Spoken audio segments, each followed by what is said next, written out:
വിശുദ്ധ ലൂക്ക എഴുതിയ സുവിശേഷം അധ്യായം 9, 10 മുതൽ 17 ഉൾപ്പെടെയുള്ള വാക്യങ്ങൾ. അപ്പം വർദ്ധിപ്പിക്കുന്നു. അപ്പോസ്തലന്മാർ മടങ്ങി വന്ന് തങ്ങൾ ചെയ്തതെല്ലാം യേശുവിനെ അറിയിച്ചു. അവൻ ബെത്സയിദ എന്ന പട്ടണത്തിലേക്ക് അവരെ കൂട്ടിക്കൊണ്ടുപോയി. ഇതറിഞ്ഞ് ജനങ്ങൾ അവന്റെ പിന്നാലെ ചെന്നു. അവൻ അവരെ സ്വീകരിച്ച് ദൈവരാജ്യത്തെപ്പറ്റി അവരോട് പ്രസംഗിക്കുകയും രോഗശാന്തി ആവശ്യമായിരുന്നവരെ സുഖപ്പെടുത്തുകയും ചെയ്തു.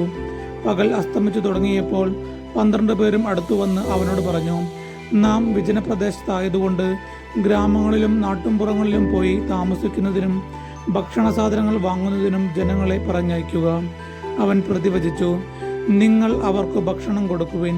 അവർ പറഞ്ഞു, ഞങ്ങളുടെ പക്കൽ 5 അപ്പവും 2 മത്സ്യവും മാത്രമേയുള്ളൂ. ഈ ജനങ്ങൾക്കെല്ലാവർക്കും ഭക്ഷണം നൽകണമെങ്കിൽ ഞങ്ങൾ പോയി വാങ്ങിക്കൊണ്ടുവരണം. അവിടെ ഏകദേശം 5000 പുരുഷന്മാർ ഉണ്ടായിരുന്നു. അവൻ ശിഷ്യന്മാരോട് പറഞ്ഞു, 50 വീതം പന്തികളിലായി ജനങ്ങളെ ഇരുത്തുവിൻ. അവർ അങ്ങനെ ചെയ്തു. എല്ലാവരെയും ഇരുത്തി.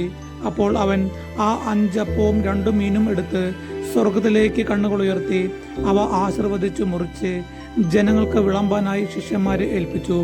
എല്ലാവരും ഭക്ഷിച്ചു തൃപ്തരായി.